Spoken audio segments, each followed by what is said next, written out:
Hi friends, പുതിയ ഒരു ഡേക്ക് എല്ലാവർക്കും സ്വാഗതം.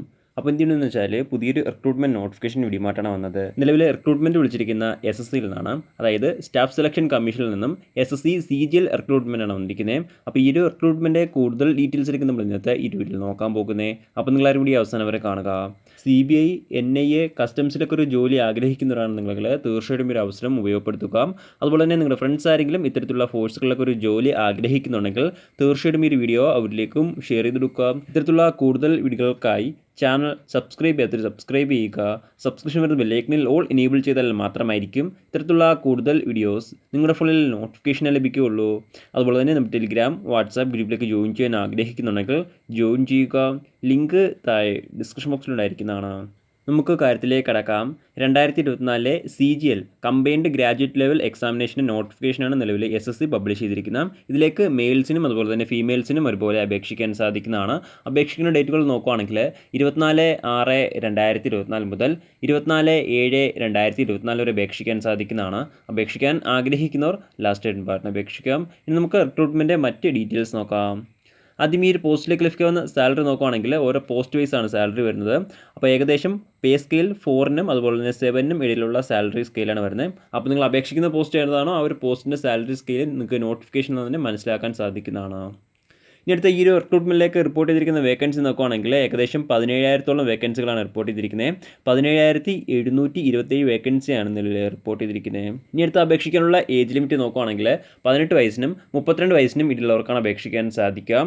അപേക്ഷിക്കാനുള്ള കൃത്യമായിട്ടുള്ള ഡേറ്റ് ഓഫ് ബർത്ത് നോക്കുകയാണെങ്കിൽ 2/8/1992-നും 1/8/2006 ഈ ഒരു ഡേറ്റ് ഓഫ് ബർത്തിലും ഈ ഒരു ഡേറ്റ് ഓഫ് ബർത്തിൽക്കിടയിലും ജനിച്ചവർക്കാണ് അപേക്ഷിക്കാൻ സാധിക്കുക.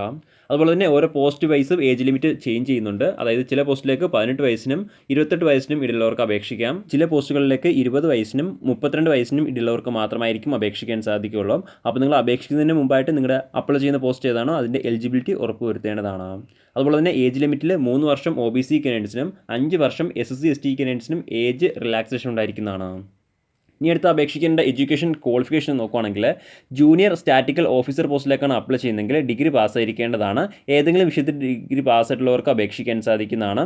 കൂടാതെ +2-ൽ മാത്സ് പഠിച്ചിരിക്കേണ്ടതാണ്. 60% മാർക്ക് ഉണ്ടായിരിക്കേണ്ടതാണ്. എന്നാൽ മാത്രമായിരിക്കും അപേക്ഷിക്കാൻ സാധിക്കുകയുള്ളൂ.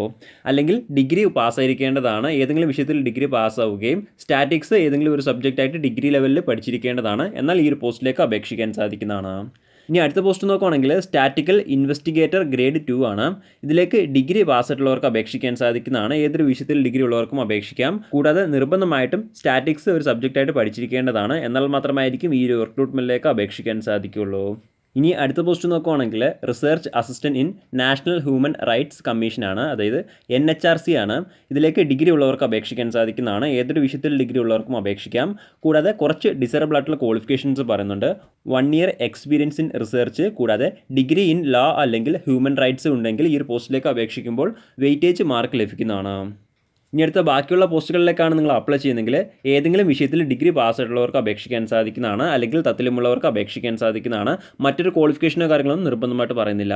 അതുപോലെ തന്നെ ഡിഗ്രി 1/8/2024 മുമ്പായിട്ട് കംപ്ലീറ്റ് ചെയ്തിരിക്കേണ്ടതാണ്. എന്നാൽ മാത്രമായിരിക്കും ഈ ഒരു റിക്രൂട്ട്മെൻറ്റിലേക്ക് അപേക്ഷിക്കാൻ സാധിക്കുകയുള്ളൂ.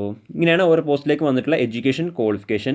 ഇനി അടുത്ത ഈ ഒരു റിക്രൂട്ട്മെൻറ്റ് എക്സാം സെൻറ്റർ കേരളത്തിൽ എവിടെയൊക്കെ ഉണ്ടെന്ന് നോക്കുകയാണെങ്കിൽ എറണാകുളം, കൊല്ലം, കോട്ടയം, കോഴിക്കോട്, തൃശ്ശൂർ, തിരുവനന്തപുരം തുടങ്ങിയ സ്ഥലങ്ങളിൽ എക്സാമിനേഷൻ സെൻറ്റർ ഉണ്ടായിരിക്കുന്നതാണ്. ഇനി അടുത്ത ഈ ഒരു റിക്രൂട്ട്മെൻറ്റിലേക്ക് അപേക്ഷിക്കേണ്ട രീതി ഇങ്ങനെ നോക്കുകയാണെങ്കിൽ ഓൺലൈൻ വഴിയാണ് അപേക്ഷിക്കേണ്ടത്.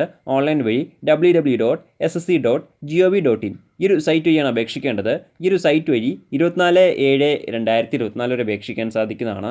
അപേക്ഷിക്കാൻ ആഗ്രഹിക്കുന്നവർ ലാസ്റ്റ് ഡേറ്റ് പറഞ്ഞ് അപേക്ഷിക്കുക. അതുപോലെ തന്നെ അപേക്ഷിക്കുമ്പോൾ ആപ്ലിക്കേഷൻ ഫീസും ഉണ്ടായിരിക്കുന്നതാണ്. ഏകദേശം 100 രൂപയാണ് ആപ്ലിക്കേഷൻ ഫീസ് എല്ലാ കാൻഡിഡേറ്റ്സും അടച്ചിരിക്കേണ്ടതാണ്. വുമൺ കാൻഡിഡേറ്റ്സ് SSC ST കാൻഡിഡേറ്റ്സിന് ഫീസ് ഉണ്ടായിരിക്കുന്നതല്ല. ബാക്കിയുള്ള എല്ലാ കാൻഡിഡേറ്റ്സും നിർബന്ധമായിട്ടും അടച്ചിരിക്കേണ്ടതാണ്. എന്നാൽ മാത്രമായിരിക്കും ആപ്ലിക്കേഷൻ സ്വീകരിക്കുകയുള്ളൂ. പ്രധാനമായിട്ടും ഇത്രയും കാര്യങ്ങളാണ് ഈ ഒരു റിക്രൂട്ട്മെൻറ്റുമായി ബന്ധപ്പെട്ട് നിങ്ങളോട് ഷെയർ ചെയ്യാനുള്ളത്. എന്തെങ്കിലും സംശയങ്ങളോ കാര്യങ്ങളോ ഉണ്ടെങ്കിൽ ഒഫീഷ്യൽ നോട്ടിഫിക്കേഷൻ അല്ലെങ്കിൽ ഈ ഒരു ആർട്ടിക്കിൾ ചെക്ക് ചെയ്യുക. ഈ ഒരു ആർട്ടിക്കിളിലെ ലിങ്ക് എന്തായി ഡിസ്ക്രിപ്ഷൻ ബോക്സിൽ ആഡ് ചെയ്തിരിക്കുന്നതാണ്. അപ്പോൾ നമുക്ക് മറ്റൊരു വീഡിയോയിൽ കാണാം. അതുവരെ ബൈ.